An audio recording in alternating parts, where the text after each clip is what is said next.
Al Pacino dans la peau d'une rockstar américaine vieillissante. Al Pacino est Danny Collins, dont le quotidien rime avec sexe, alcool et drogue.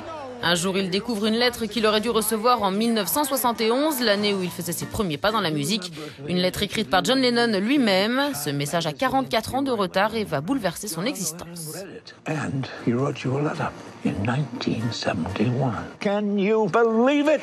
Le réalisateur du film, Dan Fogelman, est surtout connu pour sa collaboration avec les studios Disney. Les scénarios de Réponse et Cars, c'était lui. Alors Dan, ça fait quoi cette fois-ci de se frotter à Tony Montana en personne ? Je me sens bien. Pour un début, diriger Al Pacino, c'est juste une nouvelle journée au bureau. Non, c'est excitant, c'est même passionnant, voire incompréhensible. J'aurais dû prendre un anxiolytique avant de venir ici ce soir.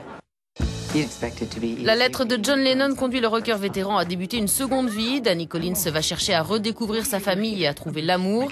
Il découvre un fils dont il ignorait l'existence, Tom Donnelly, interprété par l'acteur Bobby Cannavale. Il y a aussi sa femme Samantha, jouée par une Jennifer Garner en toute simplicité. Un beau panel de stars présents sur le tapis rouge pour la première de Danny Collins à New York.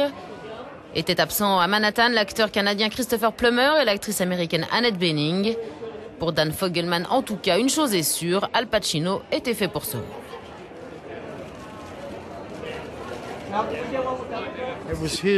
C'était l'idée de Dan que je joue ce personnage. Parfois, les réalisateurs qui vous pressentent pour un rôle, c'est comme Francis Coppola qui me voyait interpréter Le Parrain. Je ne me voyais pas jouer ce rôle, mais lui, oui. Je ne l'imaginais pas non plus cette fois-ci, mais Dan, si. Donc vous tenez compte de leur avis car ils voient des choses pour lesquelles vous n'êtes pas assez objectif.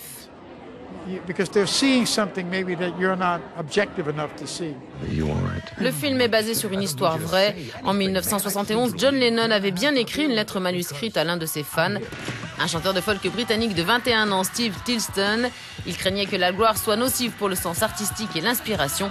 L'ex-Beatles avait par sa missive voulu le rassurer, une missive qui s'est par la suite perdue et que Steve Tilston ne recevra finalement qu'en 2005.